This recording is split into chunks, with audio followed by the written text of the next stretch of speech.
Ice cream ni salama kwa mama mjamzito? Jibu ni ndio. Lakini kuna vitu tunatakiwa kuangalia kabla hatujaidhinisha kwa ajili ya afya ya mama na mtoto. Ni mambo gani? Baki nami. Mimi ni Dr. Jess. Ice cream kwa mama mjamzito ni salama kama imetengenezwa kwa maziwa yaliyopikwa. Ice cream nyingi za supermarket na madukani mara nyingi ni salama kwa sababu zinakuwa zimetengenezwa kwa maziwa ambayo yamepikwa vizuri. Hakikisha imehifadhiwa vizuri kwenye freezer. Ice cream ambayo imeyeyuka afu ikagandishwa tena inaweza kuwa na bakteria. Yes, inaweza kuwa na bakteria. Sishauri sana. Unatakiwa kula kiasi kidogo sana. Kuna wale wenzangu na mimi, unakuta siku nzima anaila yenyewe. Unasikia mimi kinachopita ni ice cream tu. Wewe. Unatakiwa kutumia kiasi kidogo tu. Yes, kiasi kidogo.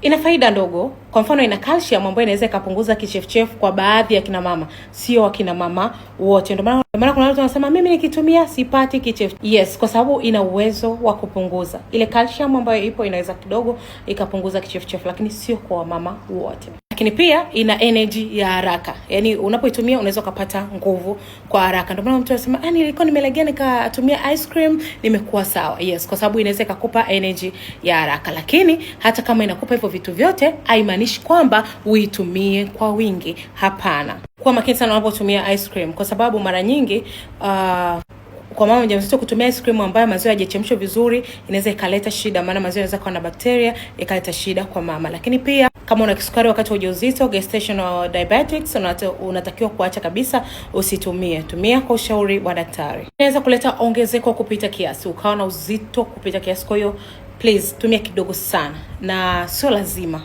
Tena na ice cream ambayo ina caffeine nyingi inaweza ikaleta shida kwa mama ambaye ni mjamzito, lakini ambayo ya maziwa kuchemshwa vizuri au ziweza kuuzwa barabarani ambazo hujui kama kugandishwa wake ubaridi wake upoje. Juu kuna mama wajawazito na wakutaga mahali na wakutaga tu na waangaliaga, wanafakamia haswa. Sasa naomba please kabla hujatumia angalia afya yako, omba ushauri kutoka kwa daktari wako. Nadhani hii ni njia nzuri. Unajua mama wajawazito wanaweza kula sehemu yoyote, chochote ambacho kunakutana nacho, lakini ni vizuri kuangalia vitu vingine vinaweza vikaleta hatari kwenye ujauzito wako. Asante kwa kunisikiza. Until next time. Mimi ni Dr. Jess. Bye bye. Jamani, bado tuko Arusha. Kwa wale wetu wa Arusha ambao ungetamani kuonana na sisi, tukushauri kuhusiana na uzazi, kuhusiana na ni mwanamke umetoka kujifungua lakini maumbile yako vizuri na vitu kama hivyo, kushauri kuhusu ujauzito, njoo tuonane, tuongee kwa pamoja. Bye bye.